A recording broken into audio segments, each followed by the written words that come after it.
បាទសូមជម្រាបសួរអ្នកទាំងអស់គ្នានៅក្នុងវីដេអូនេះខ្ញុំនឹងបន្តចែករំលែកទៅលើចំណេះដឹងដែលជាមូលដ្ឋានគ្រឹះគណនេយ្យនឹងបន្តទៀតបាទ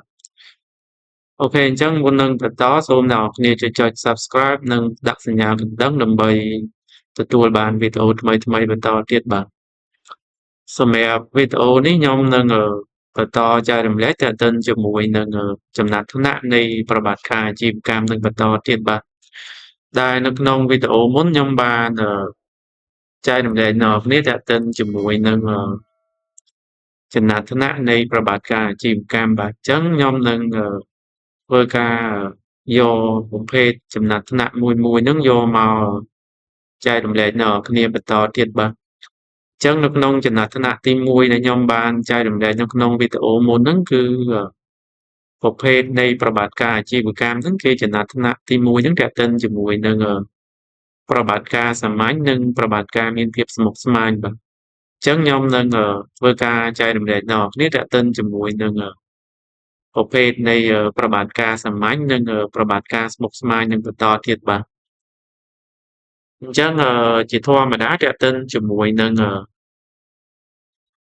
អាជីវកម្មគេតែងតែមានជាការចំណាត់ថ្នាក់ទិនជាមួយនឹងប្រវត្តិការហ្នឹងជាប្រវត្តិការសាមញ្ញនិងប្រវត្តិការមានភាពស្មុគស្មាញបាទអញ្ចឹងសំណួរសួរថាតើប្រវត្តិការដែលវាមានលក្ខណៈសាមញ្ញហ្នឹងបាទតែភាសាអង់គ្លេសគឺ simple translation បាទហើយប្រវត្តិការមានភាពស្មុគស្មាញហ្នឹងគឺ complex translation អញ្ចឹងអ្វីទៅជាប្រវត្តិការដែលវាមានភាពសាមញ្ញបើយើងនិយាយជាភាសាងាយយល់គឺ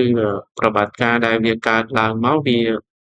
អត់មានស្មុគស្មាញឬក៏ពិបាកនៅក្នុងការកត់ត្រាឬក៏វិភាគទេព្រោះប្រវត្តិការហ្នឹងវាកើតឡើងមកវាអត់មានលក្ខខណ្ឌឬក៏ភាគីដែលពាក់ព័ន្ធជាមួយនឹងប្រវត្តិការហ្នឹងច្រើនទេអញ្ចឹងវាងាយស្រួលនៅក្នុងការវិភាគឬក៏កំណត់ត្រាទាក់ទិនជាមួយនឹងបញ្ជីគណនេយ្យរបស់ក្រុមហ៊ុនហ្នឹងបាទអញ្ចឹងសម្រាប់ប្រវត្តិការសាមញ្ញនេះគឺជាដំណើរការដោះដូរហ្នឹងងាយបាទអញ្ចឹងដំណើរការដោះដូរងាយហ្នឹងឧទាហរណ៍ថាជាការលក់ទំនិញឲ្យអតិថិជនជាសាច់ប្រាក់អញ្ចឹងទៅអញ្ចឹងប្រវត្តិការហ្នឹងបើយើងនិយាយទៅវាជាប្រវត្តិការដែលអត់មានភាពស្មុគស្មាញទេជាប្រវត្តិការដែលវាងាយនៅក្នុងការកំណត់ត្រាហើយក៏វាងាយនៅក្នុងការវិភាគដើម្បីកត់ត្រាដែរព្រោះយើងដឹងហើយថានៅពេលដែលមានជាការទិញឬក៏លក់ទំនិញទទួលបានជាសាច់ប្រាក់អញ្ចឹងយើងអឺចំណាត់ថ្នាក់វាហ្នឹងបើជាប្រវត្តិការសាមញ្ញទេព្រោះវាមានភាពដែលកើតឡើងនៅក្នុងប្រវត្តិការហ្នឹងវាអត់ស្មុគស្មាញទេវាងាយស្រួលនៅក្នុងការ record ឬក៏ងាយស្រួលនៅក្នុងការវិភាគទៅលើប្រវត្តិការហ្នឹងបាទហើយប្រភេទនៃប្រវត្តិការមួយទៀតដែលគេចាត់វាជាចំណាត់ថ្នាក់នៃប្រវត្តិការដែលមានភាពស្មុគស្មាញបាទអញ្ចឹងសម្រាប់ប្រវត្តិការមានភាពស្មុគស្មាញគឺជាប្រវត្តិការដែលវាមានការពាក់ព័ន្ធបាទពាក់ព័ន្ធនឹងជំហានលក្ខខណ្ឌនិងភាគីច្រើនបាទអញ្ចឹងសម្រាប់ប្រវត្តិការដែលមានភាពស្មុគស្មាញនេះនៅពេលដែលប្រវត្តិការនឹងកើតឡើងមានន័យថាប្រវត្តិការហ្នឹងវាមានជាដំណាក់កាលឬក៏វាមានជាលក្ខខណ្ឌឬក៏ភាគីដែលពាក់ព័ន្ធជាមួយនឹងប្រវត្តិការហ្នឹងវាមានច្រើនអញ្ចឹងនៅពេលដែលយើងចំណាត់ថ្នាក់វាគឺគេចាត់ថ្នាក់វាជាប្រភេទនៃប្រវត្តិការដែលមានភាពស្មុគស្មាញឯបាទអញ្ចឹងខ្ញុំឧទាហរណ៍មួយថាចេះបាទប្រសិនបើការលក់ដូចគ្នាបាទប្រហែលថាយើងលក់បើសិនជាយើងលក់បានជាសាច់ប្រាក់ភ្លាមអញ្ចឹងអាហ្នឹងគេរាប់បញ្ចូលវាជាប្រវត្តិការសាមញ្ញឯបាទ